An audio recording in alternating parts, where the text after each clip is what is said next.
The golden nameplate on the executive office door made my blood run cold. Marcus Blackwood, CEO. I traced the engraved letters with shaking fingers. Letters that should have spelled my name instead. After 15 years of transforming this crumbling tech startup into a billion-dollar empire, after sacrificing my 20s and 30s while my stepfather took credit for my innovations, my heart hammered against my ribs as voices echoed through the partially open door. "Don't worry, Dad," came an arrogant voice I recognized as my stepbrother Derek, someone who'd never written a single line of code, who'd mocked my computer obsession while I was building our first app. "I'll double our revenue in 6 months. These programmers think too small, expensive servers, quality code. The real money's in outsourcing everything cheap. Just watch." My stepfather's response felt like a knife twisting in my chest. "That's exactly why I'm giving it to you instead of Sophia. She's too idealistic, cares more about the users than profit margins, just like her father was." "My name is Sophia Chen. I'm 34 and I built someone else's tech empire. This is the story of how I destroyed them both and reclaimed what was rightfully mine." I'd come to discuss the transition timeline. The company would officially be mine next week on my 35th birthday, just as my stepfather had promised when my biological father died in that car crash. They'd been business partners once, before that fatal accident left Dad's 49% share in my stepfather's control. I was only 20 then, devastated and lost, grateful when Marcus offered me a junior developer position instead of selling Dad's legacy to strangers. "You'll inherit everything someday," he'd say whenever I worked 80-hour weeks or created algorithms that revolutionized our industry. "Your father would be so proud." The company became my entire existence. Every promotion earned through blood, sweat, and sleepless nights. Every innovation designed with the future in mind, my future. Last year, when Marcus mentioned stepping down, he'd finally put it in writing. A succession document naming me as the next CEO. I'd framed it, hung it in my tiny apartment where I could see it every morning. But now, standing outside that office, the brutal truth was crystal clear. There would be no succession, no inheritance, just the most devastating betrayal imaginable. I stumbled backward, my hands trembling as the development team moved around me, sensing something catastrophic had happened. Jake, my lead developer of 8 years, caught my eye across the open workspace. "Sophia, the venture capitalists are here for the product demo. Should I start the presentation?" VCs. I'd spent 6 months courting them, planning to scale globally after taking control. Another dream about to be murdered. "No," I said, my voice eerily calm. "I'll handle this personally." That night, after everyone left, I did something I'd never done before. I broke into Marcus's private files.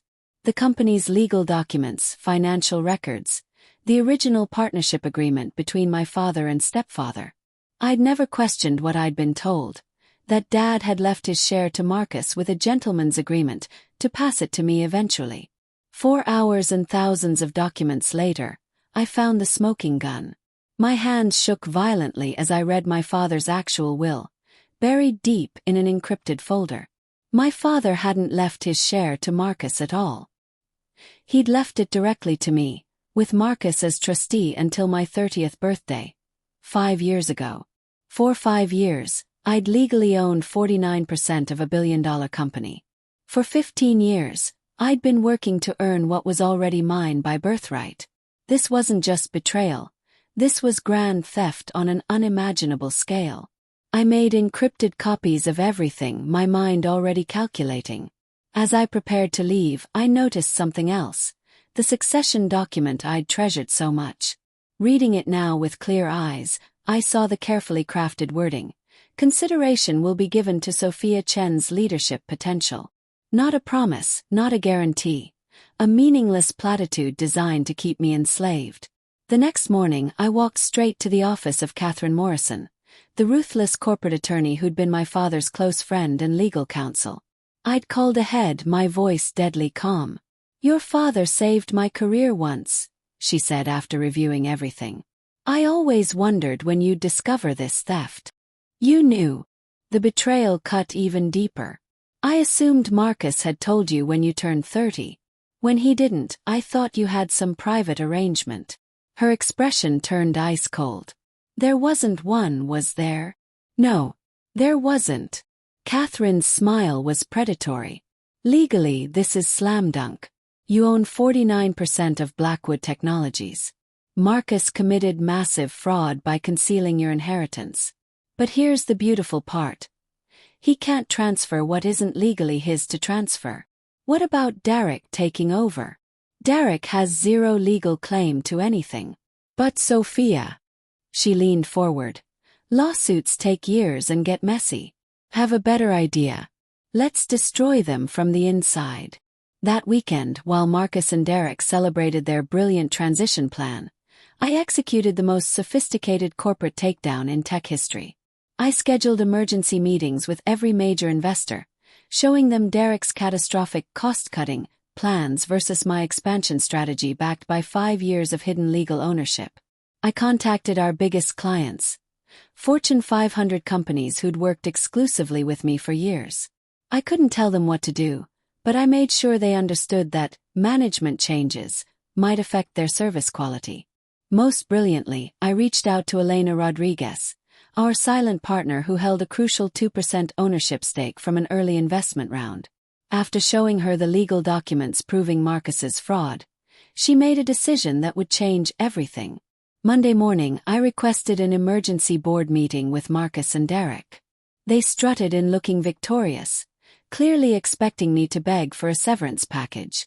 I wanted to discuss my role going forward. I began, the picture of professional composure. Of course, Sophia, Marcus said with nauseating condescension. Derek thinks your current salary is quite generous for a senior developer position. Actually, I interrupted, sliding a leather folder across the table. I'm not concerned about my salary. I'm concerned about my shares. Derek snorted. What shares? I opened the folder, revealing the legal documentation. My 49% ownership of Blackwood Technologies. The shares my father left me that became active on my 30th birthday. 5 years ago. The color drained from Marcus's face like he'd been poisoned.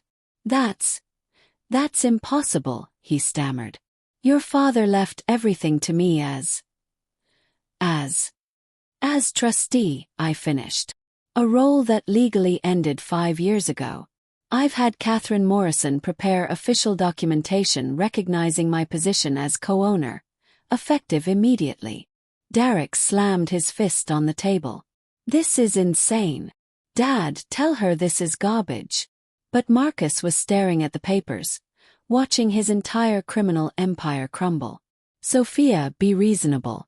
I built this company from nothing after your father died. No, I said, my voice cutting like a blade. I built it.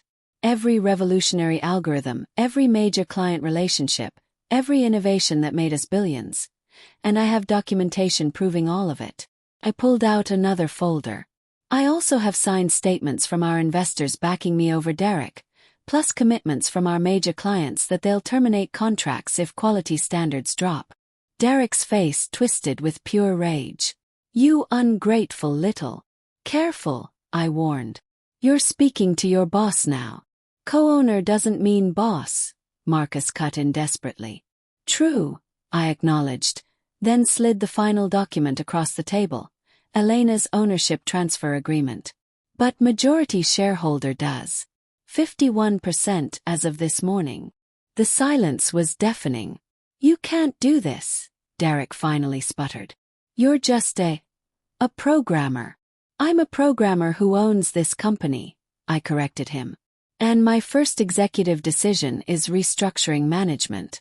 Derek, pack your things. Security will escort you out. Marcus, you have 2 options.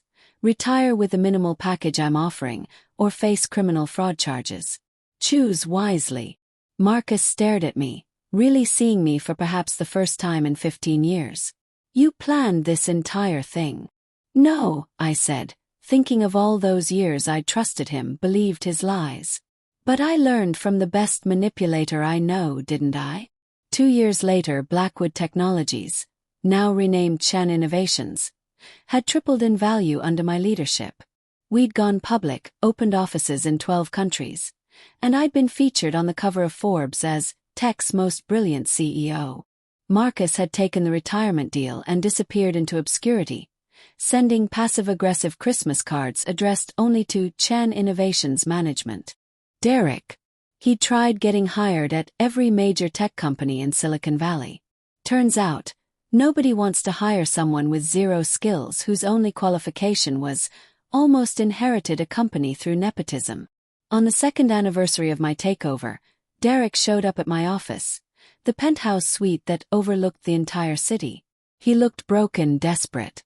"I need a job," he said without any preamble. "No one will hire me anywhere." I studied my stepbrother's pathetic face, searching for genuine remorse and finding only entitled desperation. "Why would I help you after you tried to steal my life's work?" "Because we're family," he said, as if that meant anything. As if family didn't commit fraud. As if blood relations excused theft and betrayal. I thought of my real father, who'd built something meaningful and wanted me to carry it forward. I thought of the empire I'd created in his honor. "Family is earned through loyalty, respect, and shared values," I told him. "You've never earned a place in mine." I pressed the security button on my desk. "Please escort Mr. Blackwood out of the building. He's no longer welcome here." As the door closed behind him, I looked at the nameplate that had started this whole journey. Sophia Chen, founder and CEO. In the workspace below, hundreds of brilliant minds were building the future of technology. This was my inheritance. Not just the company or the billions, but the power to shape my own destiny and honor my father's memory by creating something revolutionary. Sometimes the sweetest revenge isn't destruction. It's success. It's taking back what was stolen and building something so magnificent that your enemies can only watch from the outside, knowing they'll never be part of something that great again. My name is Sophia Chen. This is my company. This is my legacy. This is my victory.